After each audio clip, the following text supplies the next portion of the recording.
tomar un tema que me parece de vital importancia. Hoy día estaba en un congreso muy importante de bioética, precisamente, y uno de los temas más importantes era el concepto de persona humana, ¿no? Y esto no es una coincidencia. El problema de nosotros, los que estamos progresando las profesiones de salud, definitivamente tenemos que tener un contacto con las personas, hay que entender a las personas. Si nosotros fuéramos veterinarios, tendríamos que entender a quienes son sujetos de nuestra posibilidad. De manera que el concepto de persona para los médicos es fundamental. De manera que vamos a tratar de hacer algunas observaciones sobre el tema para ver en qué sentido podemos beneficiarnos con el tema. Siguiente, por favor. Bien, todos sabemos que los seres humanos somos un proceso evolutivo, ¿no? El proceso evolutivo lo hemos podido demostrar de todas las formas. Hoy día, por las muestras antropológicas, nos hemos podido dar cuenta, por los vestigios que hay, que somos una especie más que puede ver el planeta Tierra. Y nuestro parentesco genético con los demás seres vivientes, incluyendo los vegetales, tiene una coincidencia de algunos genes. Por lo tanto, no podríamos asumir un rol de superioridad máxima, como la que se ha intentado dar a través de los siglos, a través de políticas, mitos religiosos y trascendencias, entre comillas, del ser humano, ¿no? Es una cuestión de lógica, ¿no? Como organización, el ser humano siempre tiende a ser el mejor, ¿no? Y es mejor el más fuerte, el más poderoso. Eso lo dice la historia. Los países conquistadores han sido los que han asumido el rol. Y en ese sentido, el ser humano, como un ser superior, entre comillas, a los animales, a los seres vivientes, evidentemente tenemos una diferencia sustancial que podemos aportar. Muy bien, entonces creo que para ustedes, científicos, todos estaremos de acuerdo que el ser humano es un ser, un animal evolutivo de una especie que ha tenido algunos privilegios con respecto a las otras, ¿no? Yo creo que no hay duda. Eso está, ustedes seguramente lo han recibido y con los conocimientos que tienen en las áreas competentes nos dan ese resultado. Siguiente, por favor. Bien, siguiente. Entonces vamos a ver algunos conceptos que se han tenido en la actividad. Siguiente. Bien, por ejemplo, este cuadro que es magnífico, la Capilla Sixtina, muestra pues al ser humano, el primer ser humano, se supone que Adán, mitología fundamentalista de los hebreos, y se asume que es el primer hombre, ¿no? Pero acá llama la atención que los seres humanos nos hayamos aprobado el mito, probablemente que tiene un Dios al cual podemos enfrentar cara a cara. Yo tengo la posibilidad de hablar de mi papá, cualquiera de ustedes, y hablar con él. Porque somos iguales, somos pares. Pero si fuéramos un ser humano, yo no tengo que tener mucho cuajo para hablar con Dios. Algo así. Sin embargo, creo que todos los sistemas lo han aceptado, las religiones, sea cual fuera, siempre ha habido alguien encima de nosotros, ¿no? Y eso es lo que celebramos en ese sentido. Muy bien.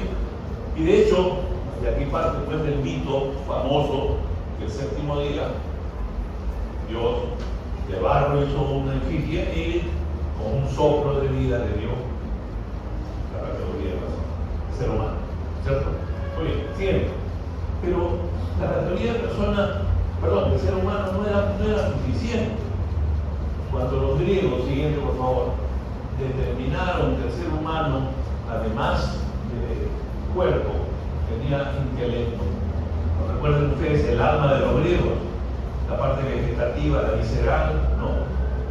Como cualquier nosotros a la hora del alimento sentimos las necesidades, necesitamos alimentarnos, la alma vegetativa, común a todos los seres vivos. El espíritu, el alma, relacionada con el corazón, con el sentimiento, con los suspiros, ¿no? Un suspiro de tu pecho, una cosa así. Esa pues el alma relacionada con el afecto, con el amor. Y la otra alma importante para los griegos era el cerebro.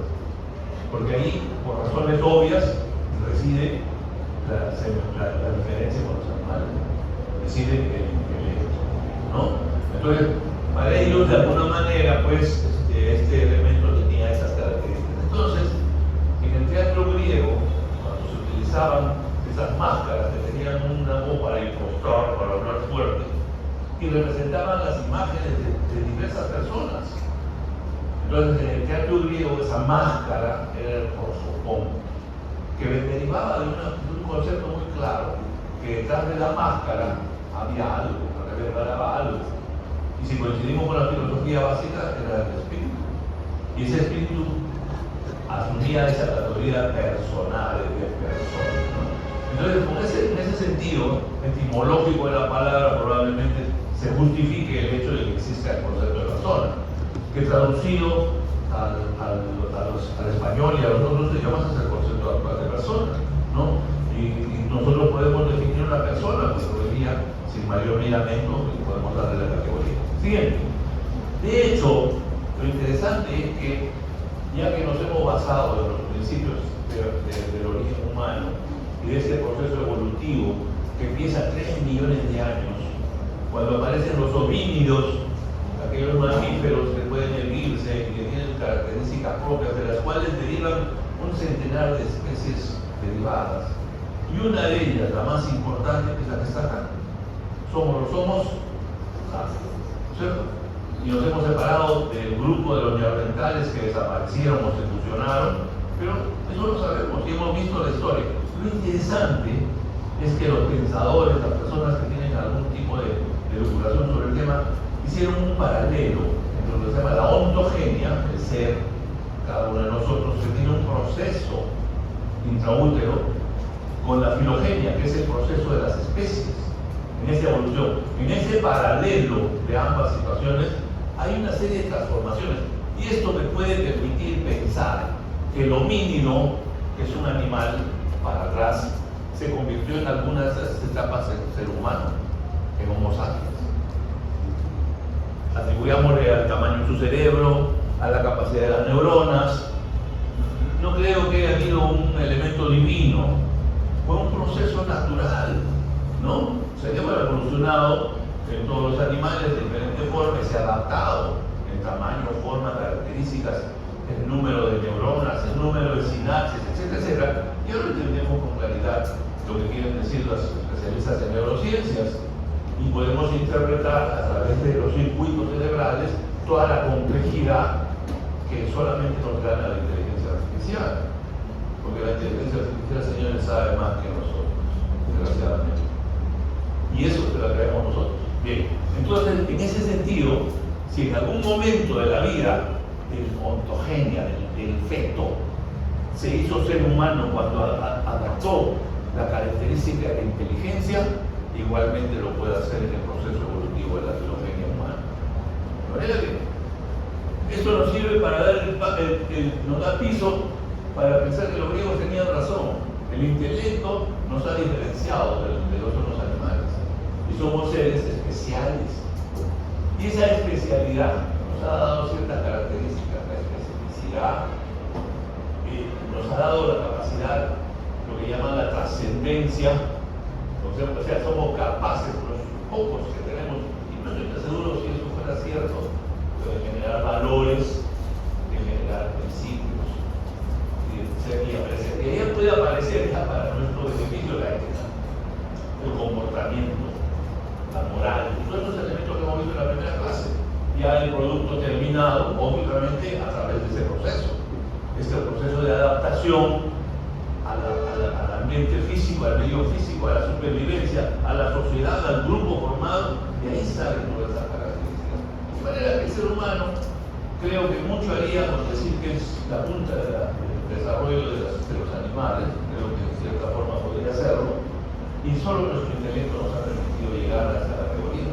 No hay ninguna categoría física que pudiera compararse con la de los animales, ni en tamaño, ni en capacidad, ni en fuerza. Somos animales débiles.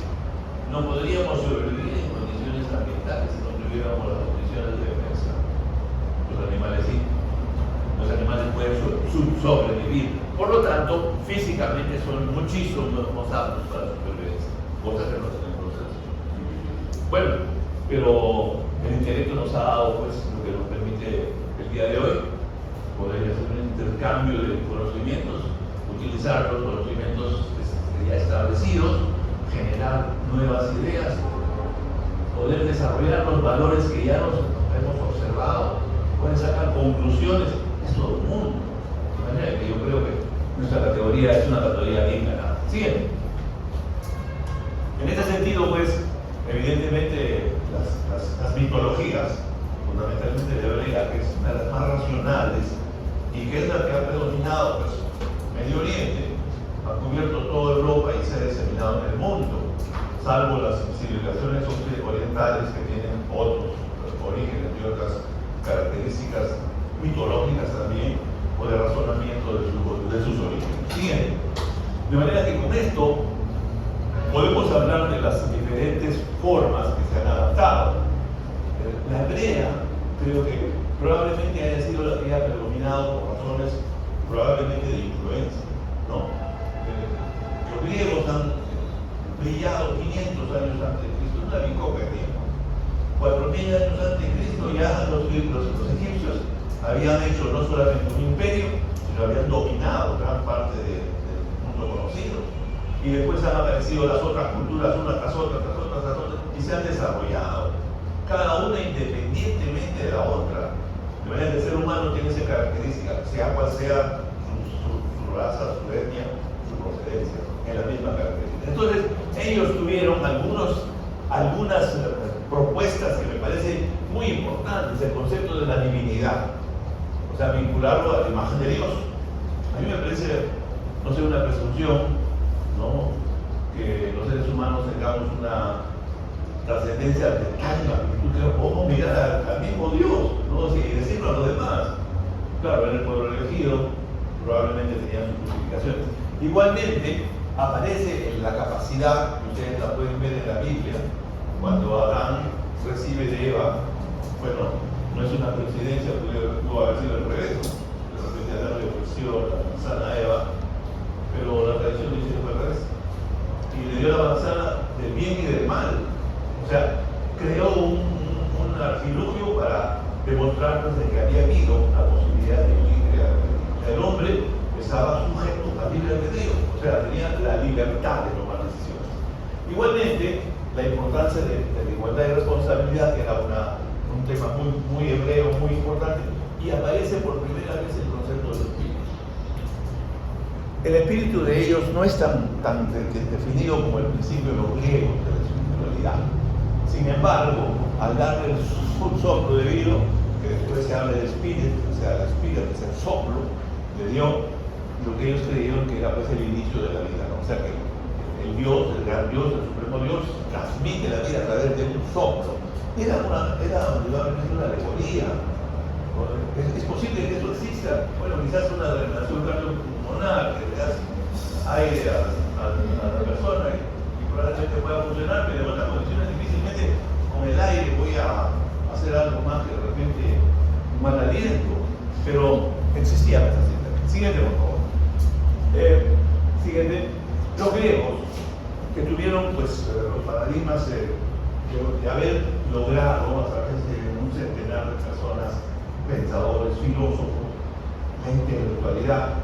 No se sabe por qué precisamente los griegos, que vivían en los montes criando cabras, con el mar a la derecha y las montañas a la izquierda, hicieron un imperio que desafió a los imperios tan grandes como los persas, que eran mucho más poderosos y mucho más grandes. Y ahí se formaron este grupo de personas, los llamaban los presocráticos. Después recuerden a Sócrates, el gigante, horrible de cara según la tradición, pero es uno de los pensadores más importantes, creador de muchas de las bases de la filosofía griega. Y fue precisamente Platón, el hombre de las grandes espaldas, de las anchas espaldas, que en su categoría hizo el mito de la caverna, que permitió entender de alguna manera el mundo de las ideas. Él habló de las ideas del mito de la caverna y además insinuó y afirmó que el hombre de su trascendencia tenía un espíritu. Y ahí empieza la idea de que tenemos un alma. Y claro, es un poco fácil de entender, ¿no? Entre un muerto y una persona viva hay una diferencia, pues, definitiva. Y uno podría decir, le falta el alma al muerto, claro, es fácil de entenderlo. Y a otro sí tiene el alma, bueno, si no, pues, ¿cómo está vivo? De manera que eso que puede ser para nosotros los médicos simplemente una falla, como mi carro, que el día que se malogra, porque generalmente se malogra, ya no lo puedes hacer, se murió. ¿No? Entonces el ser humano, cuando terminan sus procesos metabólicos, como una máquina se para, ¿no? Así que no habría mucha diferencia. Bien, entonces ellos ya generaron el concepto del individuo, pero con la trascendencia. Ahí viene el concepto de trascendencia, mucho más que los israelitas. Consideraban al hombre como un ser natural. Miren, no se les perdieron la naturaleza, por eso viene la ética de la virtud, que ha debido ser, ¿no? La ética de la virtud, que está pues, sin duda ligada de una manera muy íntima al concepto del ser humano como dotado de razón, el logos, la inteligencia. Y eso pues, ¿quién puede negar la trascendencia humana a través del pensamiento en general?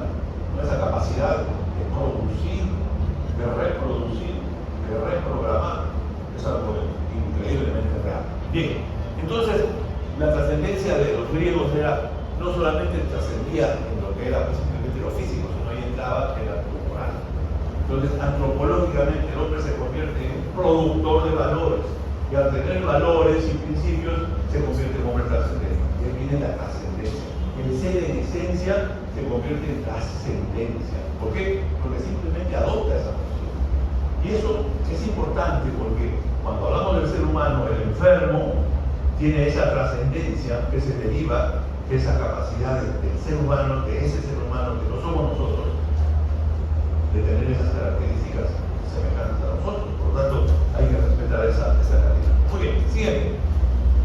Pero probablemente quienes tuvieron una mejor visión, mucho más organizada, mucho más politizada, fueron los romanos.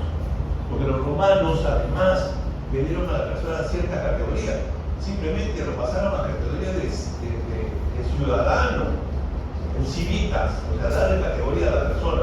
Ya no solamente reconocer que por ser persona era mejor que el animal, era un hombre superado, sino porque además tenía una categoría que debía ser mejor de acuerdo a su categoría en la escala social. De manera que ellos con mucha claridad establecieron que los romanos eran la máxima maravilla del universo y dentro de sus categorías había categorías de un alto nivel.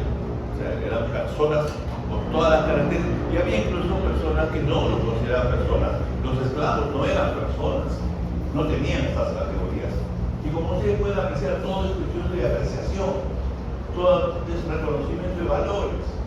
En cualquier sociedad, y ustedes entenderán, creo que tenemos que entenderlo, que las sociedades podemos ser distintas, cada uno tiene su propia categorización y cada uno tiene su propia jerarquía. Y no tenemos que hacer unos como otros. Sin embargo, no somos diferentes, somos iguales.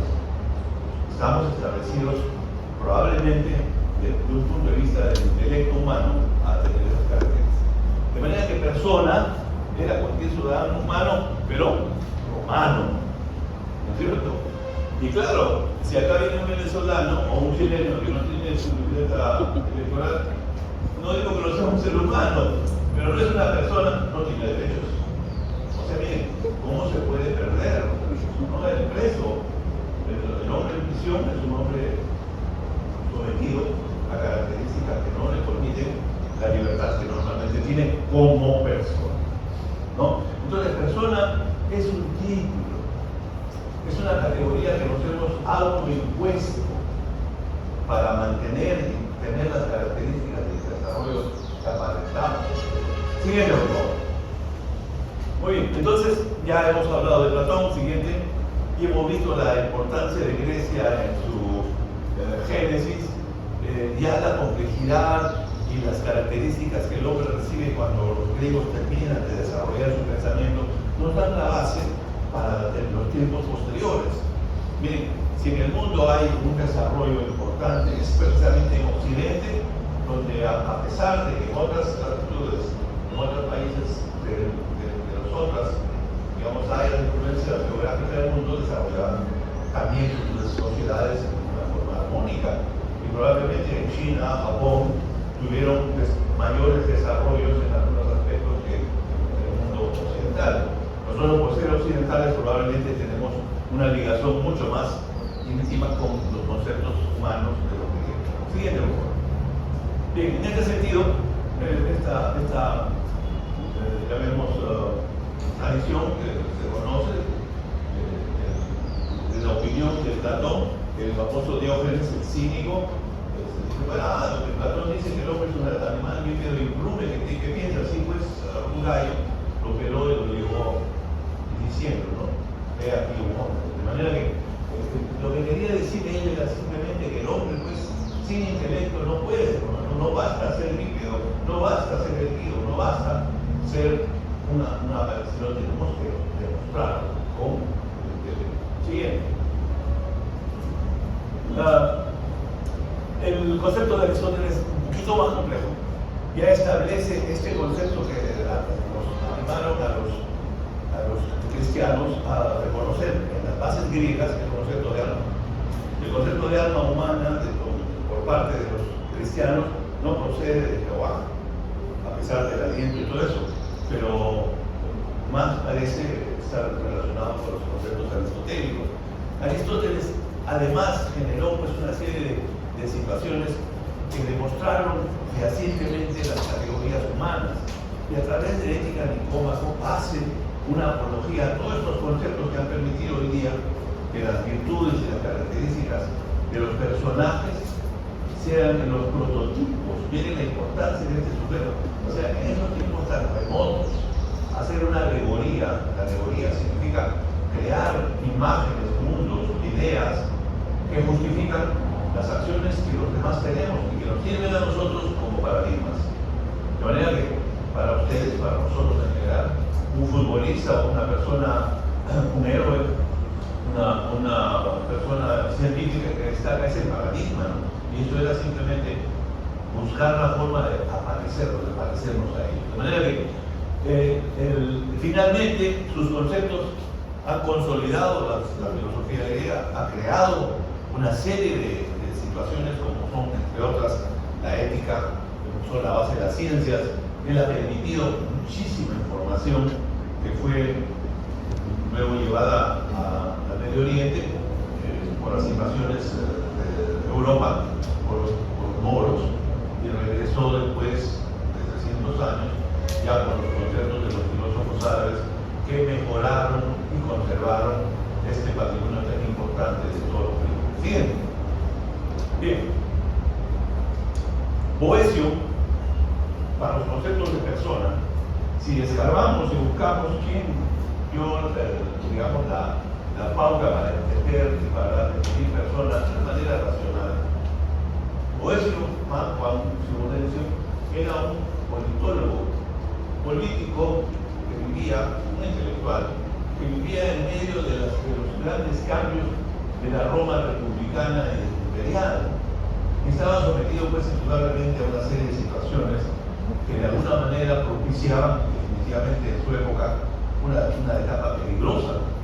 Fue tomado en prisión varias veces y luego incluso fue casi ajusticiado. Lo importante es que en una de sus encierros escribe por esta definición tan sencilla pero tan profunda de rationalis naturae individua substantia. Lo que simplemente quería decir, ¿no? Que el hombre es un ser de naturaleza racional. Miren, no ha avanzado mucho de lo que pensaban los griegos, pero lo dijo de una manera sencilla. Por lo tanto, el ser humano es un ser fundamentalmente social que tiene la sensibilidad, la esencia, la capacidad de entender, de tener valores diferentes, igual que las otras naturales, pero la inteligencia y voluntad que son exclusivamente. O sea, yo creo que quizás para los efectos académicos es un hito histórico de los conceptos que hoy tenemos del ser humano.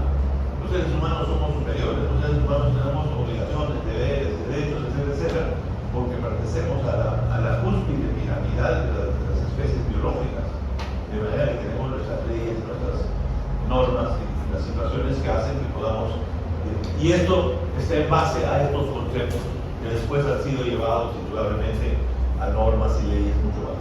Siguiente. En este sentido, un hito importante en la historia del concepto del ser humano, de hombre o de la evolución del ser humano en todos los tiempos es precisamente el concepto cristiano, que llevó a Santo Tomás de Aquino y al famoso Agustín de Hipona a hacer los conceptos de ser humano. Claro, esto lo lleva a una trascendencia mucho mayor, que es lo que le convenía a la religión para demostrar de alguna manera el valor sustancial que tenían los seres humanos. Y esto le da estas condiciones que la religión hizo simplemente para tener una coherencia, la dignidad humana, que definitivamente beneficiaba a todos los que éramos seres humanos, la importancia de ser dueños y responsables de nuestros actos, etcétera, etcétera. De manera que esta moral cristiana, que empieza con los cristianos, fundamentalmente con los conceptos teológicos de Agustín de Hipona y de Tomás de Aquino, permitieron con cierta facilidad empapar a los ciudadanos, a los seres humanos de esas épocas, de una estabilidad, por lo menos un poco artificial, pero real. O sea, ya los seres humanos se consideraban ubicados perfectamente en la naturaleza, con estos derechos y con estos deberes que establece precisamente el concepto religioso, ¿no? Entonces ahí aparece la moral cristiana, que nos ha llegado hasta nuestros días. Todavía hay algunos de nosotros que creen firmemente pues, en la moral cristiana, ¿no? Como un elemento fundamental. Siguiente. No podemos dejar de hablar, si hablamos de Manuel Kant, que establece una serie de imperativo categórico, pero además la trascendencia que en su época y en el tiempo en que se desarrolla, se llama el idealismo alemán, le permitió colocar esta voluntad y establecer que el hombre, por su trascendencia, no era solamente un medio para un fin. Y esto se aplica en medicina. Los enfermos, para nosotros, de acuerdo a Kant, no son un medio. Los pacientes no son para aprender, no son para lucrar, no son para tener una pose científica, para entender la naturaleza. Ellos son un fin. Son un ser humano, es un fin, como todos nosotros. Bien, lo importante es que él refuerza el concepto de dignidad humana, de acuerdo, está sometido a circunstancias externas, pero por encima es un ser racional y moral que tiene ciertas características que lo hacen trascendente. Y miren, si existe la democracia, si existe la autonomía y la libertad, ahí se basa en los conceptos de Kant, del ser humano. Pero miren cómo se va sofisticando, ¿no? Es como si hicieran una pintura y le dieran la primera mano, la segunda mano, la tercera mano, y íbamos perfeccionando el concepto. Siguiente. Bien, en ese sentido, entonces, hay otros autores. En Francia, René Descartes es obligado a hacer su propia filosofía. Miren que la filosofía no avanza mucho. Desde los griegos se da con lo mismo. Y él habla, para justificar dos conceptos básicos que son vitales en su filosofía, cogito ergo sum. ¿Qué quiere decir? Si pienso, luego existe. Un concepto trascendente, pues no, porque es verdad. Y esto puedes aplicarlo en estos tiempos, no piensa, no existe para un efecto práctico. Y también establece, como en los otros casos, la res extensa y la res cognitas. Bueno, si quiere algo de lo griego, casi nada. Estamos cuerpo y pensamiento. De manera que no podía tampoco él irse muy lejos de eso porque él era un católico y sus conceptos los hacía dentro de una extrema intolerancia por parte de los calvinistas y los religiosos de esas épocas que secundaban sus doctrinas, de manera que tenía que tener mucho cuidado. Quizás no quería decir lo que dijo por temor, pero por lo menos se sintió de alguna manera comprometido con el resto de los criterios que había sobre el concepto de persona. Siguiente. Simplemente aquí lo que quería era poner los famosos conceptos que tienen sobre persona, la Constitución Política del Perú, el Código Civil y lo que es persona jurídica. La Constitución Política del Estado reconoce la primacía del carácter social de la persona humana y garantiza derechos fundamentales como la vida, la igualdad ante la ley y las libertades de conciencia, sobre la base de ser persona. Y lo mismo establece el Código Civil peruano, ¿no? Según el artículo 1. Además considera que el concebido también basta que esté concebido, o sea, va al otro extremo, ¿no? O sea, claro, no es muy claro si luego Los científicos demostramos que no es cierto, porque el concebido, si hablamos solamente de la fase de la fecundación, eso no puede ser persona, es simplemente un esposo de persona. Ustedes saben, lo vamos a ver al final de la vida, y hoy día no han recalcado, el ser humano no puede tener las características humanas fuera del 14 y después pasamos a la cuarta semana, en donde recién, al implantarse, tiene una cierta estabilidad para continuar en su proceso evolutivo. Pero antes no podemos considerar personas. Un espermatozoide habría que venerarlo y guardarlo en una urna, porque si bien es cierto que la mitad de una persona no es persona, ¿no es cierto? De manera que ni el óvulo ni el ovario ni el espermatozoide podrían considerarse personas. Siguiente, por favor. Bien, solamente esto para el tema que tocamos la semana pasada respecto a Colbert, ¿no? Cuando hablamos de la capacidad que tenemos los seres humanos para lograr los objetivos que nos planteamos, que habíamos entendido que la ética es un proceso evolutivo que empieza desde la niñez y, según Colbert, divididos en tres estratos: el estrato premoral, donde los niños obedecen a un sistema muy cerrado de actividades. El niño está sujeto a los deseos de los padres, está sujeto a la voluntad y a las exigencias de los padres, de manera que es una sociedad básica, que son la sociedad de los niños.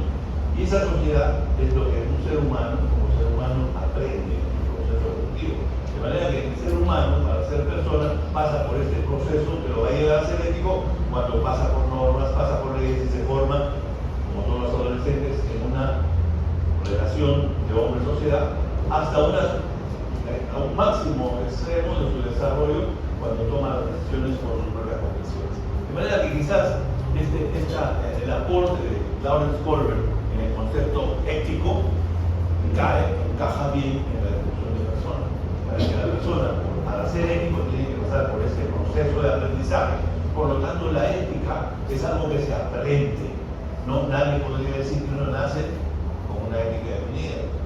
No por la herencia de un gran padre, todo depende de la capacidad que tiene el ser humano de desarrollarse en una sociedad definida. Siguiente.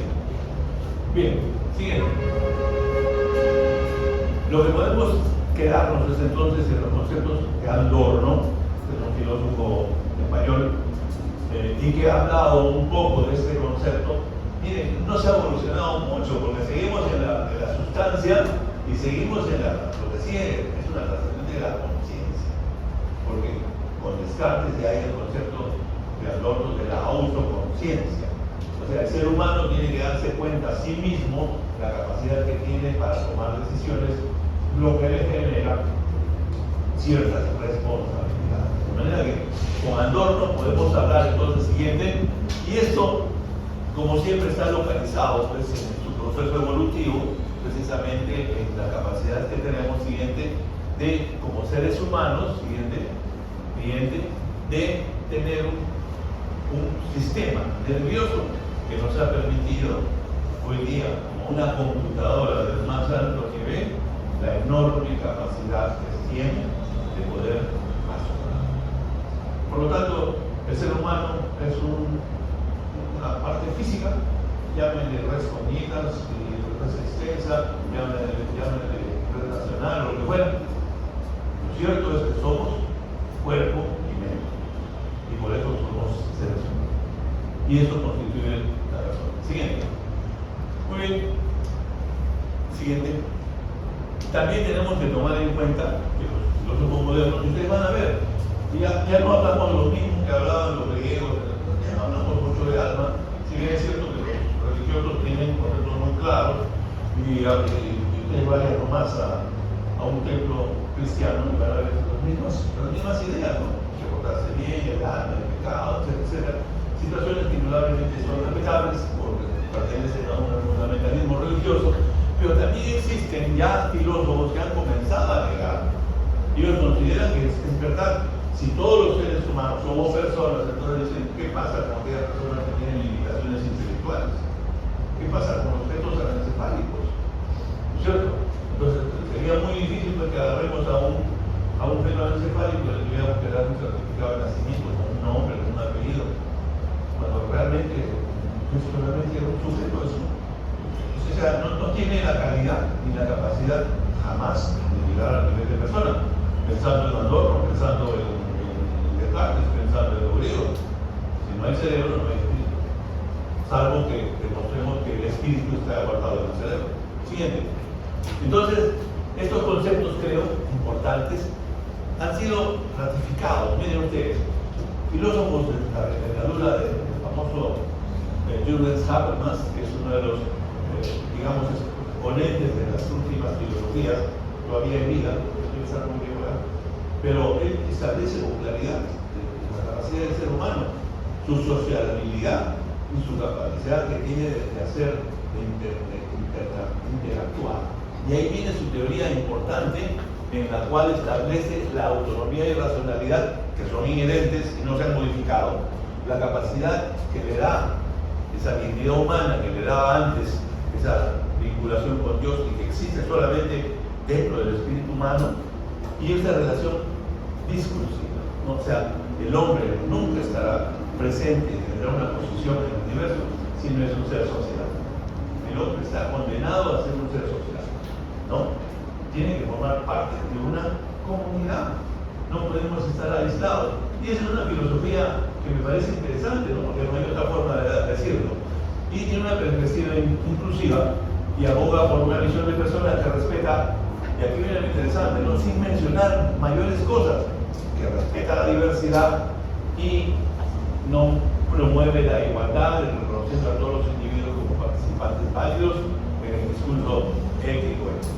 ¿No? Miren, o sea, ya estos filósofos ya se olvidó de los conceptos complejos que hemos estado repitiendo, que son interesantes, a veces difíciles de entender, muy difíciles de enunciar, y que muy pocas veces se puede someter a unas pruebas empíricas. Generalmente son solo fruto del razonamiento, solamente darle vueltas y vueltas y vueltas, sin llegar ni siquiera a una experimentación. No se puede comprobar. Siguiente. Otros importantes opinólogos de este tema es Peter Singer. Y Peter Singer, al igual que Engelhardt, considera que el ser humano no puede ser considerado como ser humano si no tiene la capacidad básica de pensamiento y de inteligencia.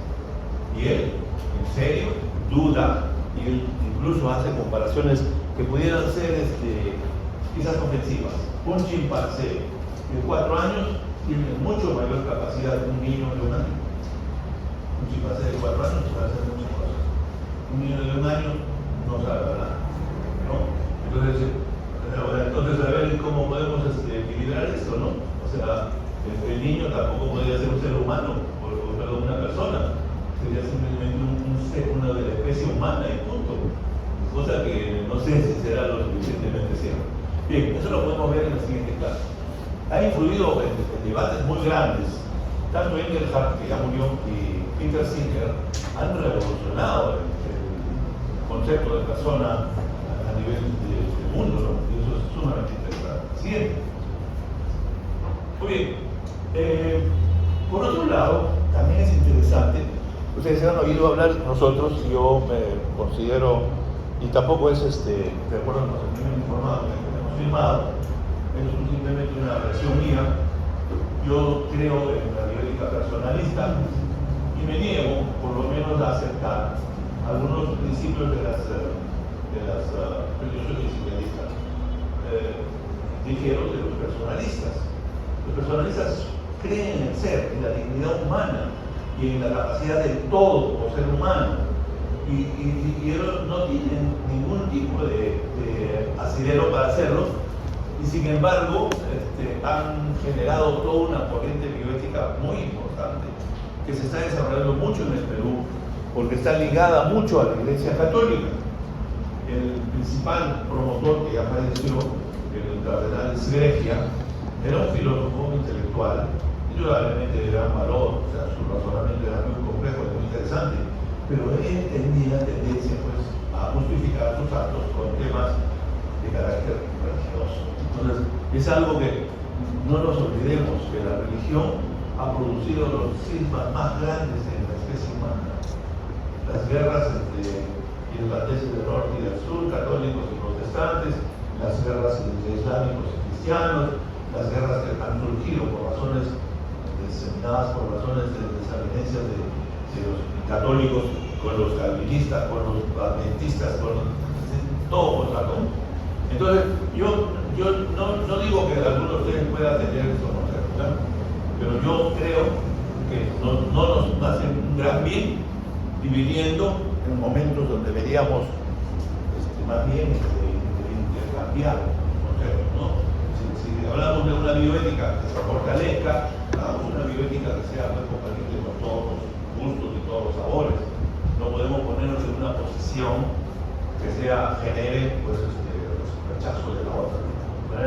Claro, también nosotros podríamos decir lo mismo de lo que pensamos que estamos de este lado. Pero lo pongo a disposición para que algunos de ustedes, si tiene digamos, la suficiente coherencia, cree que estas cosas son positivas, siguen. Entonces, en persona y bioética, ya hablamos de todos estos conceptos. Yo creo que esto ya está perfectamente establecido. No hay mucho que pensar. Nosotros tenemos una unidad biológica, la res, tenemos las capacidades racionales, intelecto, tenemos la dignidad intrínseca que se deriva de la capacidad antropológica del ser que piensa y que trasciende. Al trascender genera valores. Eso le da la dignidad humana que estamos persiguiendo. Siguiente. Yo quisiera que nos quedemos con estos conceptos, ¿no? Estos 4 conceptos podrían ayudarnos a entender todo. Siguiente. Primero, ¿cuál es la estructura moral del ser humano? El ser humano, lo dijo Kant, lo dijo con mucha claridad los derechos humanos, la autonomía, la libertad, es el elemento más importante de la constitución humana. Segundo, por esa capacidad antropológica de generar afectos y valores, ha establecido la fortaleza de su capacidad a través de principios y valores. Y aquí viene la parte interesante que nos está ganando la conciencia de la artificial, esa capacidad que tenemos generada por la capacidad que tenemos en el pensamiento de producir la distinción del bien y el mal. Esa es la conciencia, ¿no? O sea, nos permite entender cuándo el ser humano está haciendo algo que considere que puede ser aceptado. Siguiente. En este sentido, entonces, la libertad es el elemento fundamental. El ser humano, para poder ser un ser humano, mi concepto, tiene que ser libre. La capacidad de tomar las decisiones que considere poder. Siguiente. La famosa conciencia, ¿no? Que a mí, en el reduccionismo mental, me da mucho miedo pensar que somos unas máquinas, unas computadoras. ¿No? Delante de todos nuestros cerebros hay toda una cantidad enorme de piezas neuronales que en este momento están intercambiando líquidos, están recogiendo información de varios lugares, igualito que hace nuestro colega con su computadora y que está conversando. Movimiento, inteligencia artificial, cada día nos resulta más. Si ahora, en forma gratuita, tenemos un conversador permanente, gratuitamente, sin pagar, ¿cómo será cuando paguemos? Muy bien.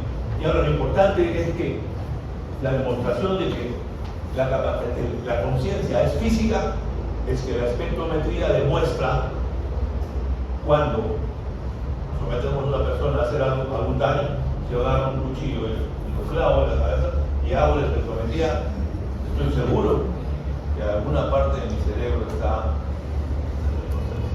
de manera que, y si yo en la computadora tengo la capacidad suficiente para determinar dónde está el circuito, lo ubicamos.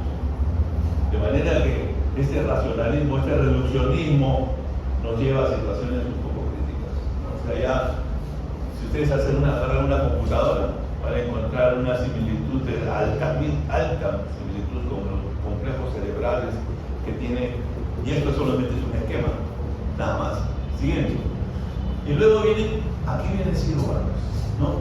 Porque si el hombre que piensa, la capacidad de generar valores, los valores sí pueden ser bastante importantes. Siempre nos estableció los valores fundamentales.